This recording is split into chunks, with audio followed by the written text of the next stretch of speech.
It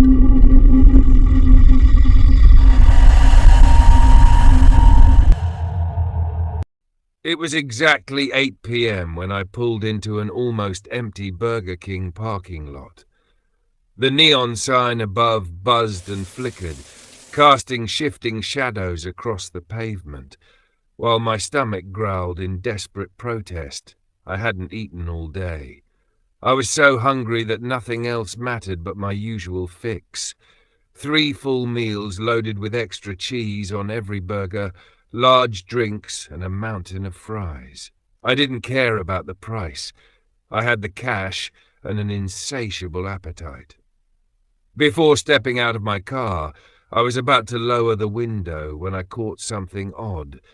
A static noise so subtle, I almost convinced myself I misheard it. It was barely there, like a whisper between the normal hum of the engine and the night's ambient silence.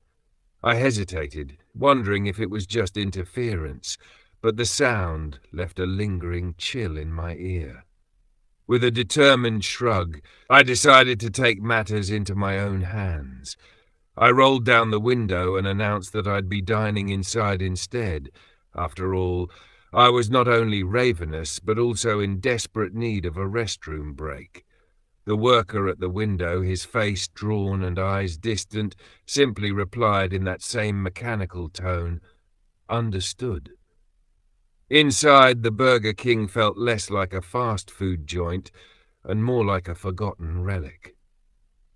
The usual sizzle and chatter had been replaced by a heavy, stale silence that clung to every surface. I was the only customer in a place that should have been buzzing with life. After what felt like an eternity, my order arrived, each meal piled high with extra cheese. But my hunger wasn't satisfied. I craved even more.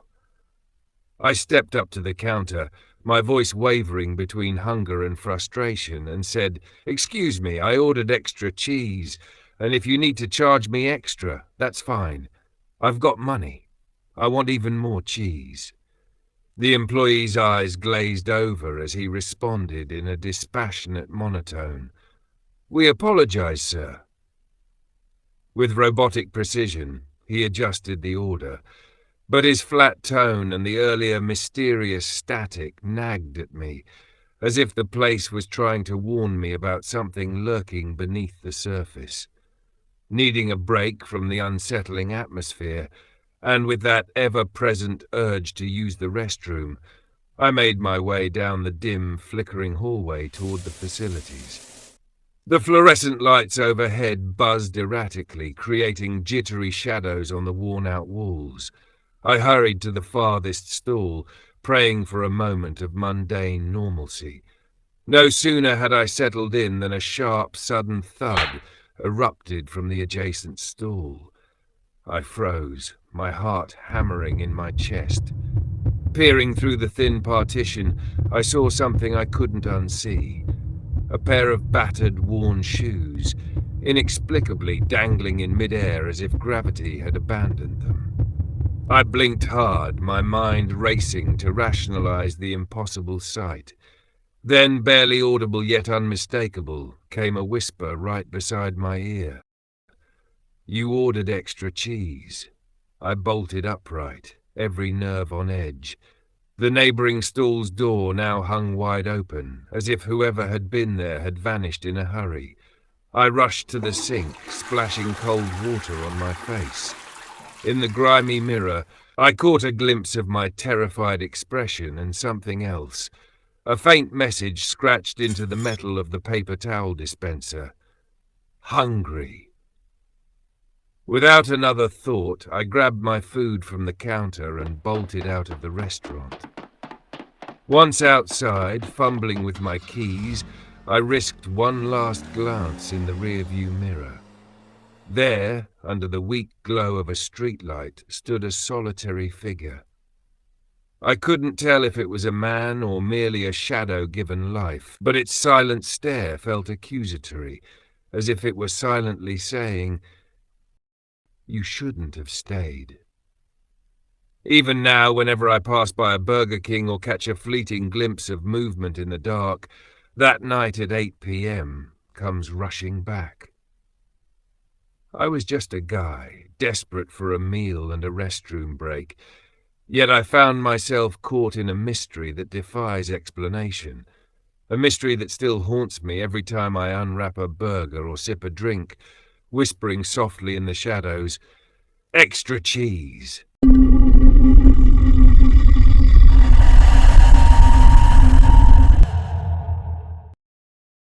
It started like any other night, just me, my rig, and Hapunan.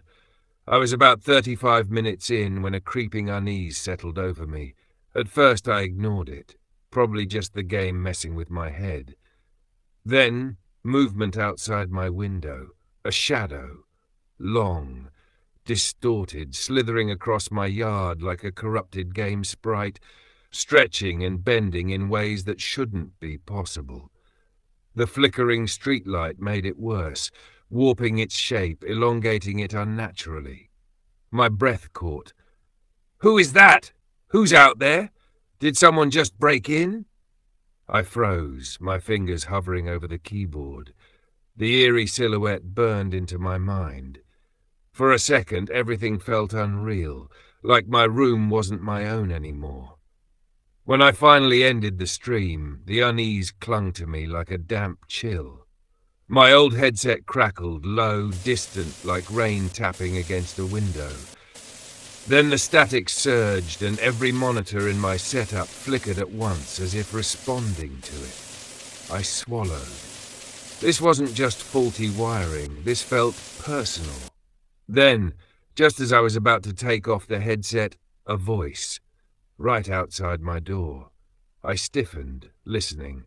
It was the pizza guy, dropping my order onto the small table I kept outside. I always prepaid, so deliveries were usually quick and silent. But this time he was talking, low, nervous. "Been a huge fan for a while. Times are tough. Maybe you'd want to share some blessings?" My stomach twisted. Who the hell is he talking to? I yanked open the door. What was that? I couldn't hear you clearly. The delivery guy stood frozen, his face drained of color, his lips parted slightly before he slowly, very slowly, turned his head to the right. His hand trembled as he lifted it, index finger pointing to something, or someone. "But you were standing right." His voice cracked. His whole body twitched like he was fighting the urge to scream. Then he ran, bolted, full sprint, like his life depended on it. I stood there, heart pounding against my ribs, cold air washing over me. What the hell just happened? After a long moment, I exhaled, grabbed my pizzas, and went inside. I tried to eat, but my mind wouldn't shut up. Had something followed me from Burger King the night before? That same eerie silence. That same feeling of being watched. I had bolted from that parking lot, just like he did now. Was I the next one to see something I wasn't supposed to? Determined to shake it off, I went to replace my headset. At the repair shop, the technician examined it for nearly 20 minutes. Then he looked up with a casual shrug. "No issues. Works perfectly." That should have reassured me. It didn't. I bought a new headset just to be safe. By the time I got home, the whole thing felt like a bad dream. I set up the new headset, tossed the old one onto my desk and prepared to stream again. But then the static, soft at first, then rising, like a whisper pressing against my ears. I froze. It wasn't coming from the new headset, it was coming from the old one. I hesitated before picking it up. The static deepened, twisting, stretching, until buried beneath the noise, I heard it. A voice, soft, feminine. The chant was slow, hypnotic. My throat went dry. My fingers trembled as I traced the chord, inch by inch, until I reached the plug. My stomach dropped. The headset wasn't plugged into anything. And yet, the voice continued. My breath hitched. The static warped, glitching, distorting, until the chant wasn't just a sound anymore. It was layered, like multiple voices stacked on top of each other, slightly out of sync. Some too high, others too deep. It wasn't human. The monitors flickered violently. Shadows shifted in ways that didn't make sense. For a second, just a second, I saw movement in my reflection. But I hadn't moved. Had my late-night horror sessions blurred the line between my game and my reality? Or had I, without realizing it, become part of something waiting on the other side of the screen? My room felt warped, the static pressed into my skull. And then, in the suffocating silence, I let out a bitter chuckle. Maybe I really was in too deep. As the static finally faded into the night, I muttered, "Now I'm left wondering, what's Hapunan? What's happening?"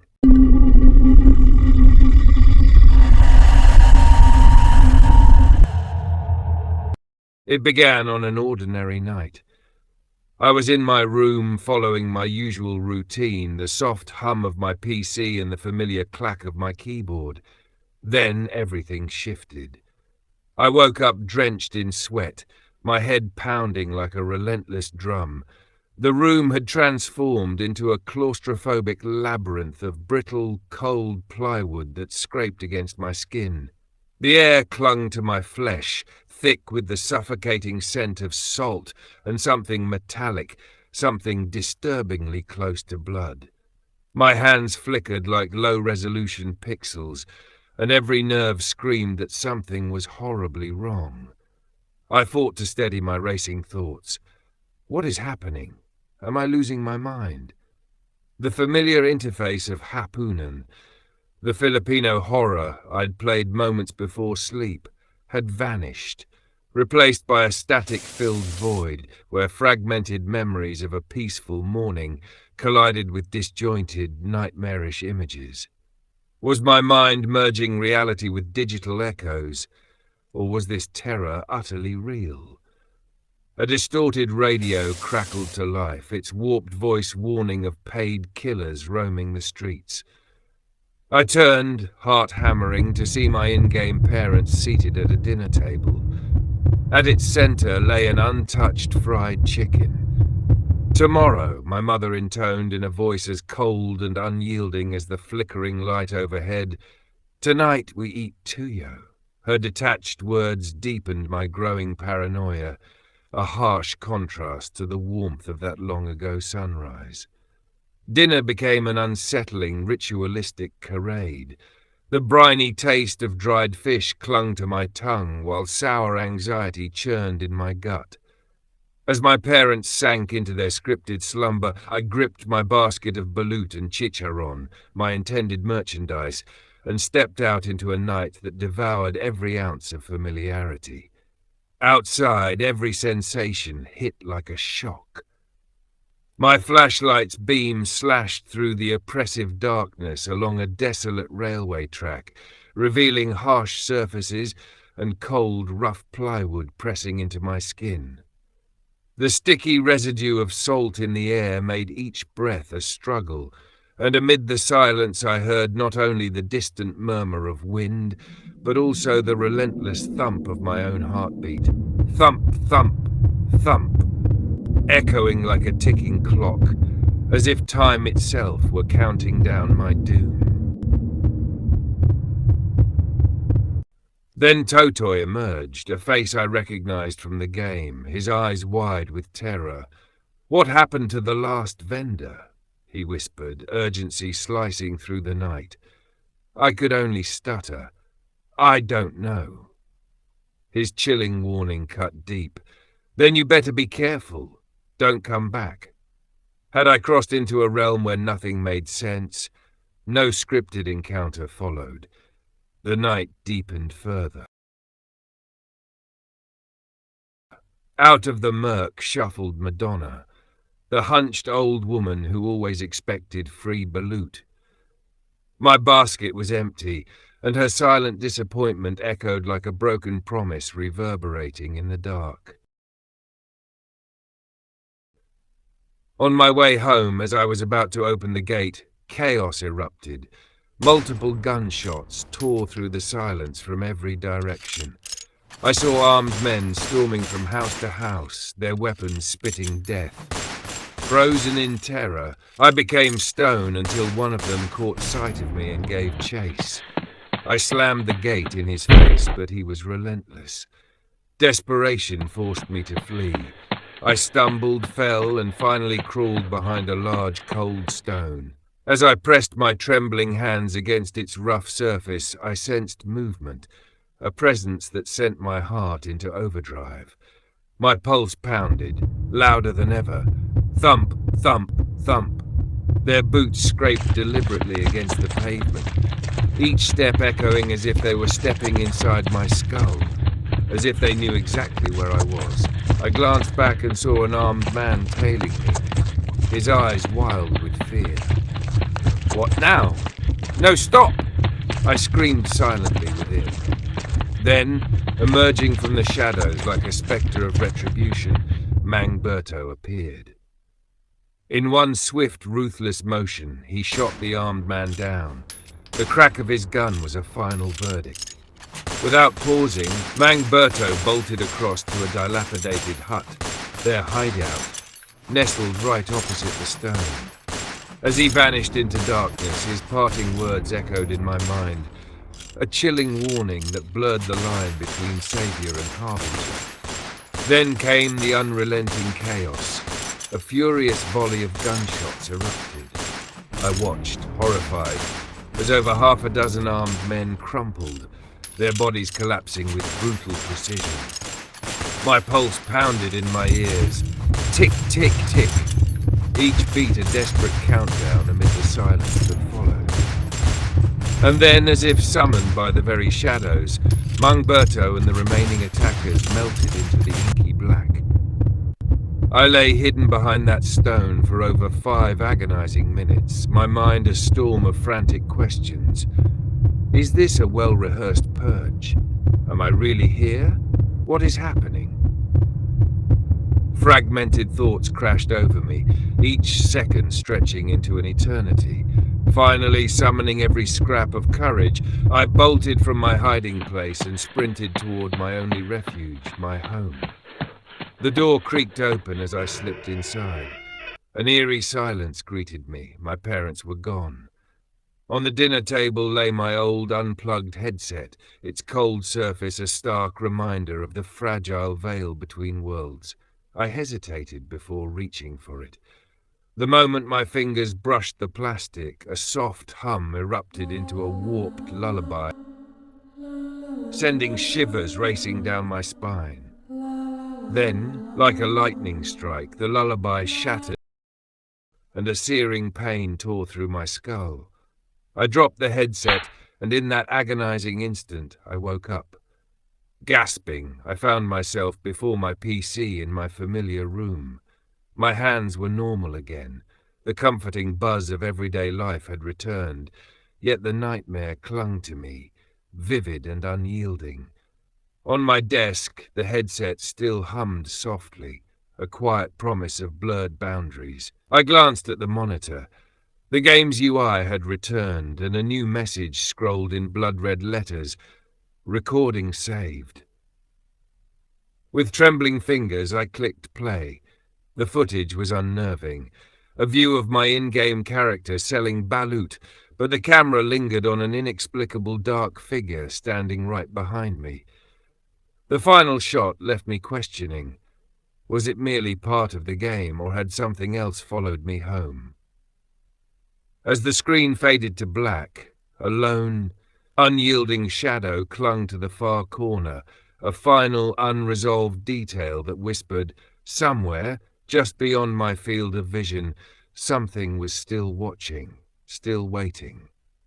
And in that lingering darkness, my mind churned with 3 unanswerable questions. What is real? What's Hapunan? What's happening?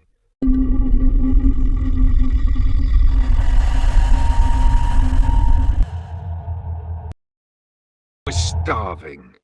I'd been streaming for hours, reacting to MMO drama, roasting Twitter clowns, and making my usual empty promises to touch grass. But now I needed food. McDonald's was the only option. It was cheap, it was fast, and it was right down the street. Yeah, it was almost midnight, but a McDouble sounded like peak gaming fuel. I grabbed my keys, threw on my hoodie, and stepped outside. Immediately something felt off. The night air was thick, almost heavy. No wind, no distant traffic, just dead silence, the kind that makes your skin crawl. I shook it off. Whatever. The drive-thru was empty except for one car ahead of me, a beat-up rusted sedan with flickering headlights. The driver wasn't ordering, just sitting there. A minute passed, then another. I sighed. Bro, what is this guy doing writing a novel? Order your food and go. The drive-thru speaker crackled to life. Welcome to McDonald's, can I take your order? The voice sounded wrong, distant, flat, like it was coming through a busted speaker down a long hallway. I glanced at the car ahead, still not moving. Yeah, let me get a McDouble, a large fry, and a... Bang! A hard knock on my window. I damn near jumped out of my skin. Some guy was standing right next to my car, tall. Way too tall. His hoodie was oversized.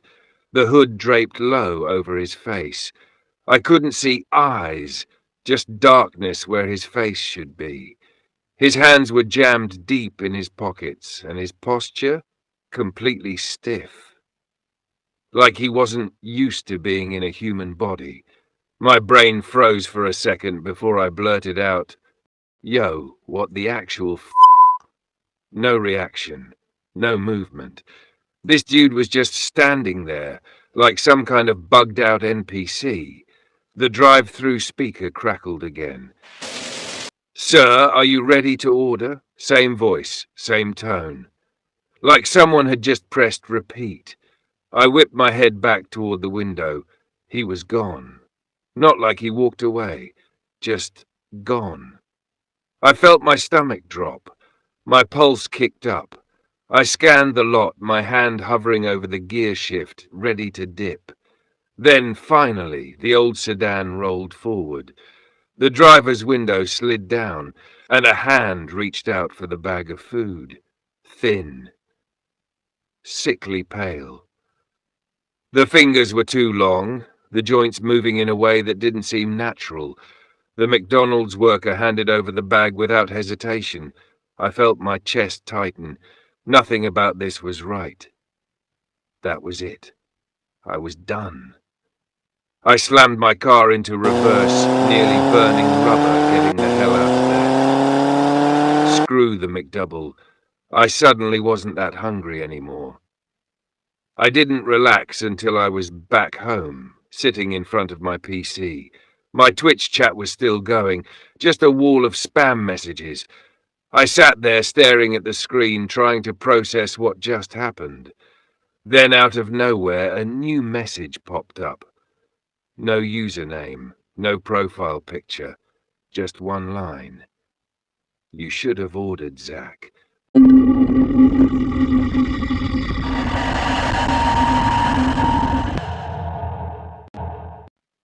Have you ever had one night mess with you so badly it haunts you the next day? Last night, I just wanted McDoubles. Simple, right? But as I pulled up to grab mine, out of nowhere, I got a knock on my car window. I looked up, and holy fuck, there was this inhumanly tall figure in a hoodie, his face swallowed by darkness. I freaked out and bolted straight home, leaving behind not only my meal, but every shred of normalcy. Now, tonight, I'm out here starving for a $2 steak at the supermarket, but that dread from last night isn't letting go. The moment I step outside, I feel it. The prickling sensation of being watched. Every time I glance over my shoulder, I catch a flash at the edge of my vision. a shadow darting so fast I can barely register it. I keep thinking, is that thing following me? Inside the supermarket, the tension just ramps up. I head straight to the meat section, and the overhead lights start flickering erratically, barely holding on, casting a strobe-like dance across the cold cuts and meat trays. The whole scene feels distorted and sinister, like I'm trapped in some twisted nightmare. I pause, heart pounding like I'm about to take a brutal raid wipe, trying to focus on the simple task of grabbing my steak. Then, as I near the freezer section, I catch a dark reflection in one of the glass doors, a shape that isn't mine, moving too fast to get a proper look. I swear I spun around for a better view, but when I did, it was gone. It felt like a glitch in reality, a fleeting glimpse of something that wasn't meant to be seen. Every step through those aisles is loaded with the weight of that last night's terror. Every creak, every whisper of air fuels my paranoia. After what feels like an eternity, I clutch my $2 steak and finally leave the oppressive aisles behind. I get home, lock the door, and for a moment it feels like I'm safe, back in my nest. But as I sit there in the silence, a nagging thought creeps in. Am I really free of it, or did that presence manage to slip away with me? Sometimes in the quiet, I can't help but wonder, am I ever truly safe, or is it still out there waiting for me to let my guard down?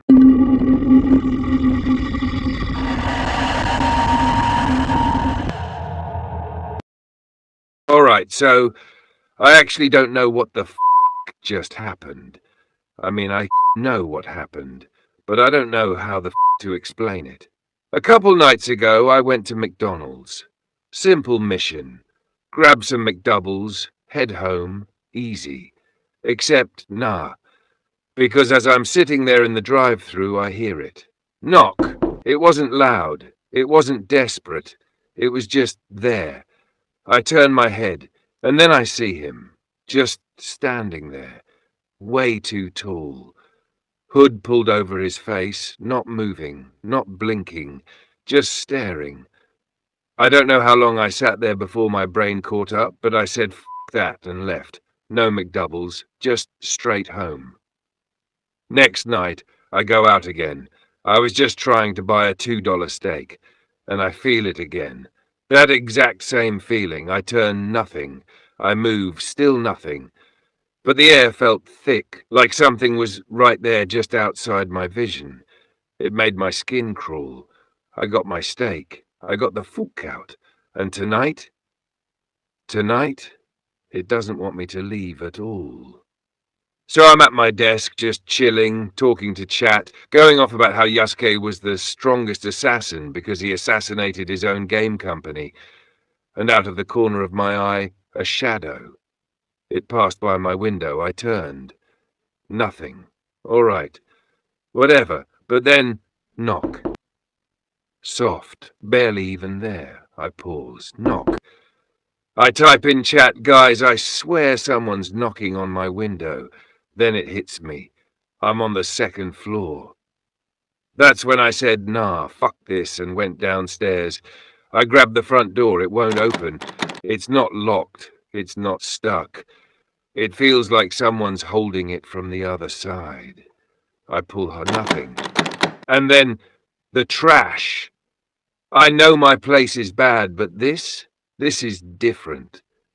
Like the garbage is piling up on its own.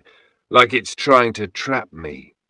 I push through, but I swear to God, it feels like something's grabbing at me, dragging me back. I fight my way upstairs, but the trash is rising behind me, like a flood, like my house is trying to drown me in garbage. And then I see it, an old notebook from elementary school, sitting in the middle of the chaos. I grab it, open it, and my stomach drops. It's full of drawings, a tall hooded figure, slender limbs, no face. It's him. The guy outside McDonald's. The shadow at the store. Did I make this thing? What the f gave it life? The flood is almost at the second floor now. I have seconds. I sprint to my PC, trying to call for help. But then I freeze, because someone is already streaming on my channel, sitting in my chair. I don't move. I just stand there, staring, because it's me. Same face, same hair, same everything. And then I hear him speak. It gave me a chance to actually sit down and think about what I'm doing with my fucking life. What the fuck am I doing? That's my voice. Those are my words. I look down at myself, and my clothes are different. I'm wearing a black, oversized hooded jacket, the same one the guy at McDonald's wore, and then he turns to look at me, and he smiles. What are you doing in my lair? Nah! Nope. Not happening. I'm not about to play Identity Theft Boss Fight Edition. My sword is right there, I go for it, and he moves. But not like a normal person, he drops to all fours. Limbs bent wrong, hands scraping the ground like claws, and he scuttles across the floor, fast, like a goblin on crack. I see him reaching for something, another weapon. No shot. I grab a can of Dr. Pepper and chuck it at his face. He dodges, barely. I swing my sword, full force, and he explodes. Not blood, not body parts. Garbage, just heaps of trash swallowing the room. I try to move, but I'm sinking. The filth is dragging me under, and then blackness. I wake up gasping, flat on my bedroom floor. Everything is normal. No flood, no shadow, no other me. Just silence. I sit there for a long time trying to process. Then I see it. My sword, right where I fell. But I never brought it to bed. Hell, I don't even remember going to bed. I don't remember what I did before falling asleep. Then, out of the corner of my eye, a shadow moves. Near my closet.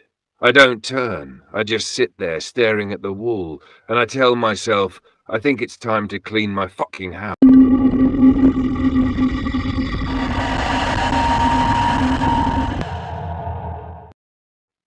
I never thought that a simple 24-hour survival challenge would turn into the longest, most terrifying night of my life. It was just supposed to be another Mr.Beast video, no different than the others. Stay the night in the Ohio State Penitentiary, complete a few challenges, and win a prize. Simple. I wasn't in the spotlight. My job was behind the camera, capturing the action. But as the night went on, everything changed. The first glimpse. At first, everything seemed normal. Chandler, Jake, Tarek, and the rest of the crew joked around setting up our camp. The prison looked just like you'd expect, decaying, cold, and untouched by time. But I felt it. There was something in the air, something I couldn't quite put into words. It was heavy, suffocating almost. The deeper we moved into the prison, the more it pressed on me. We laughed it off, but the silence that followed wasn't the usual kind. It was oppressive, like the very walls were listening. 5 hours in, I noticed the change. The jokes faded. The energy was gone. No one said a word, but we all felt it. Fear! And then there was a knock. A soft, deliberate knock. It wasn't an echo. It wasn't the wind. It was real. I pointed my camera toward the hallway where the sound came from. Everyone froze. Chandler's grin slipped, his eyes scanning the dark. Jimmy, ever the fearless leader, laughed it off. All right, Tarek, $500 if you crawl through that hole in the wall for 10 seconds. The hole was small, barely wide enough to fit a person. Tarek hesitated for a moment, but then shrugged. Easy. He crawled in. Silence, and then scream. Tarek shot out of the hole, face pale as a ghost. There's someone in there, we laughed, but I didn't stop filming. Then I saw it. Handprints, covered in dust, fresh, smudged into the walls, but they weren't ours. I zoomed in. They were too recent, too real, but no one else saw it, not yet. Something was watching. We pressed deeper into the prison, hoping it was just our imaginations. Some of the guys went upstairs to explore while I stayed downstairs, trying to shake the uneasy feeling that settled in my gut. As I passed one of the old cells, I caught sight of something I wasn't expecting. A mirror, cracked and shattered, but still reflecting the dim light. It didn't make sense for something like that to be left intact. I aimed my flashlight at it, the beam flickering as I stared into the glass. For a moment, I wasn't sure what I saw. In the reflection, I saw the others standing behind me, but they weren't moving. I blinked, confused. And then in the mirror's surface, the reflection of someone who wasn't there. I turned quickly, but the moment I looked away, the figure was gone. The mirror didn't lie. The chill in the air grew colder. I felt it like a hand resting on my shoulder, even though no one was there. And then a door creaked open, just a few inches. None of us had touched it. That's when we heard the footsteps, slow, dragging. I turned to the others. No one moved. No one even dared to speak. I glanced back down the hallway. There was something, just at the edge of my vision, a dark shadow that shouldn't have been there. It was moving, but when I blinked, it was gone. I wasn't sure if I had seen it, or if my mind was playing tricks. We ran, back to base camp, where I had set up the giant lights surrounding the sleeping bags. I thought the bright light would help keep whatever was out there at bay, but it didn't. I couldn't see them, but I could feel them, always just beyond the light. The faint rustling, the whisper of movement at the edges of my vision. And then it happened again.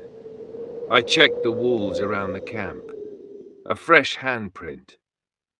I froze. It wasn't there before. It was smudged into the dirt-covered walls. But there was no one else around to make it. I filmed it, but the camera caught nothing except the eerie emptiness. We weren't alone. The final clue. The cameras kept glitching, flickering out one by one. The light around us grew dimmer as the hours dragged on, the tension too thick to cut through. I grabbed the EMF detector, hoping for some sign of logic to explain the madness, but it spiked. The needle bounced erratically. My flashlight flickered again. I aimed it at the door, heart pounding in my chest. I swear I saw something in the corner of my eye. A figure just standing there, watching us. I pointed the flashlight at the door. The figure was gone, but the air felt heavier. I turned to Jimmy, trying to break the tension. I don't believe in ghosts. I've yet to see one. So, come out, wherever you are, and convince me. His voice shook. He didn't believe in ghosts, but I could hear it in his words. The fear. It was there. And then the door slammed shut. The lights flickered one final time. Something was out there. It was then that we heard it. Or at least, I think we did.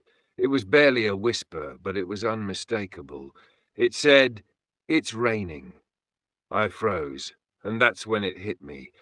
We still had 19 hours left in the challenge.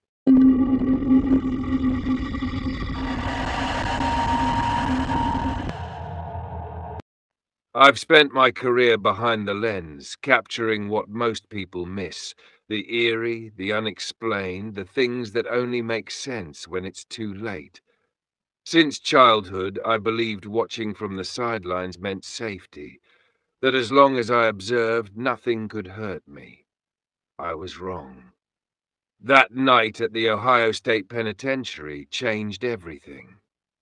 The first signs after the first knock, after the whispers on the walkie-talkie, after the reflection that shouldn't have been there. I told myself we were scaring ourselves, that it was just our minds playing tricks. But deep down I knew we had disturbed something. The air was thick, wrong, like the walls themselves were watching. My camera flickered, its feed cutting in and out. I blamed the old wiring, but then I saw them. Shadows shifting along the corridor, moving when no one else did. Not tricks of the light. Not dust. Something else. Then came the footsteps, soft, wet, close. I held my breath, trying to rationalize it. Old pipes, the building settling. But then I looked at Chandler. His face had gone pale. He heard it too. Then, cutting through the silence like a blade, came the voice. "It's raining." I spun around, the walkie-talkie, it had to be, but there was no static, no response, because the voice wasn't from the radio. It was behind me. I raised my flashlight, my hands trembling. For a fraction of a second I saw something, a figure slipping behind a pillar, vanishing into the gloom. The air turned ice cold, then bang! A door slammed shut, the force rattling the rusted hinges. Tarek cursed under his breath. My camera caught it, the reflection. A woman, standing in the mirror of an empty cell. I turned, nothing, just silence, just darkness. But I knew what I had seen. To shake the tension, Jimmy had an idea. He asked Chris to throw an old bedsheet over himself and pretend to be a ghost, a cheap scare for the camera. The plan? As Jimmy entered the room, Chris would be mid-action, lifting a chair to carry it toward the center. A simple skit. Chris got into position near the doorway, adjusting the sheet over his head. Jimmy gave a nod, signaling me to start recording. Then he stepped into the room. Everything was going as planned.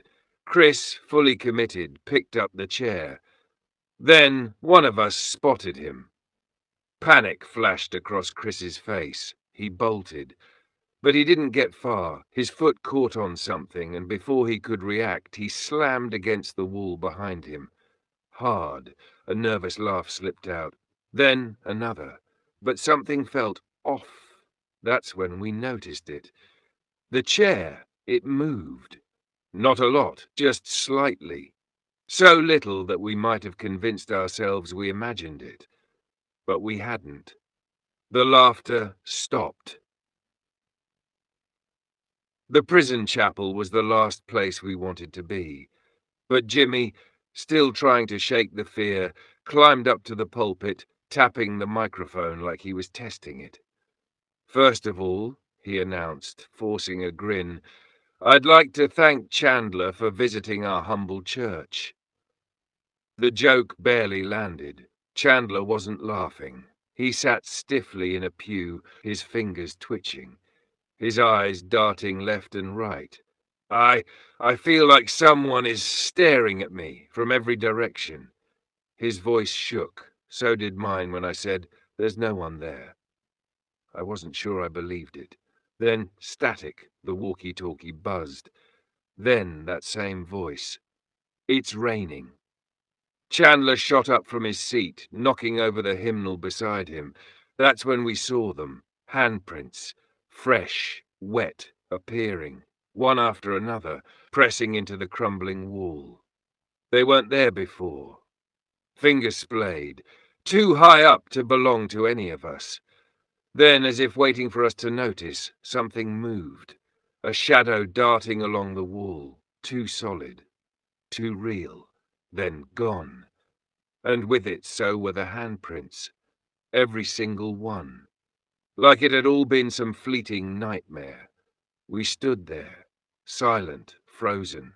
The weight of what we had seen pressed into our bones. No one spoke. No one dared. Because we knew. This wasn't over. Jimmy tried to force a smile, we all did. But it was hollow, forced, because we all understood the truth now. This wasn't a prank. This wasn't just a ghost hunt gone wrong. We had awakened something, and we still had 14 hours left to survive. Somewhere in the prison, another door slammed shut. Silence.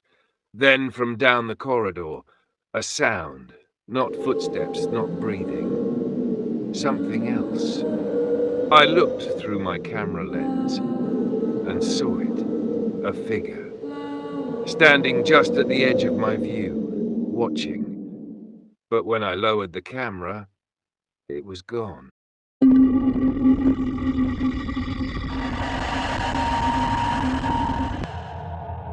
By the 13th hour, we weren't filming a challenge anymore. We were trying to get out. It started as a stunt, 24 hours in an abandoned prison, a viral gold mine. Then came the knocks, the whispers, the handprints appearing from nowhere, shadows moving when no one else did, and that voice, distant at first, then closer. It's raining. Jimmy knew how to hold an audience. New challenge, he announced, standing in the rusted hallway. Find me, win $500.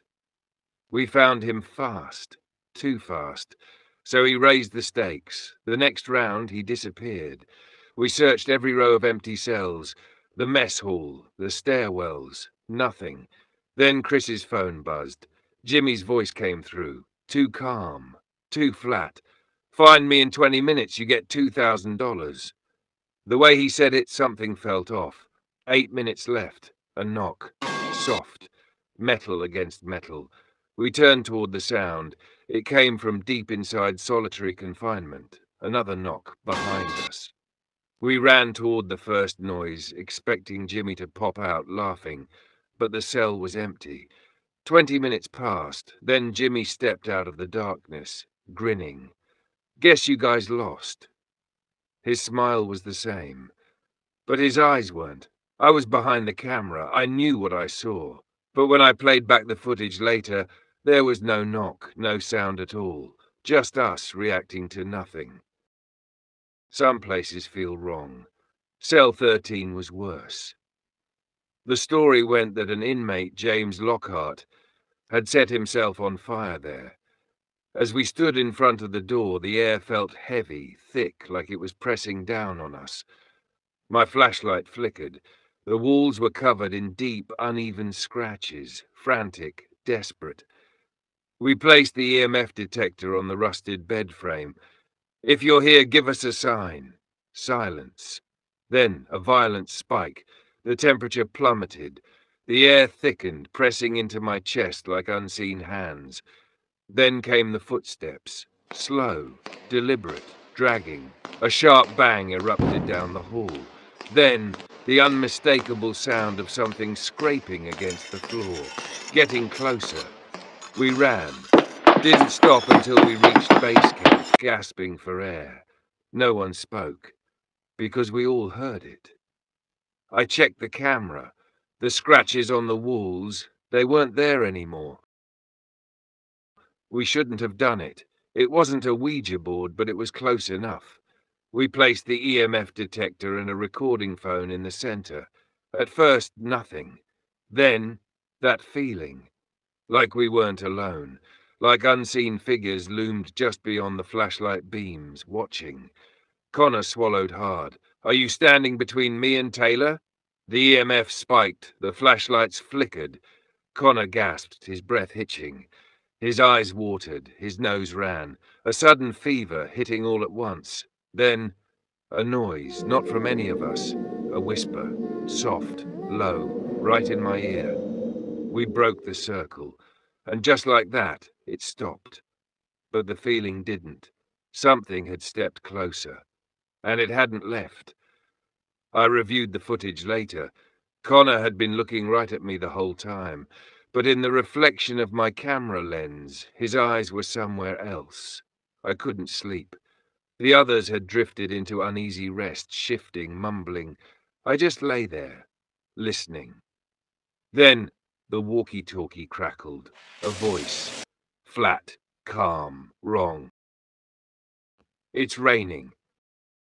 No static, just breathing. Right on the other end of the line.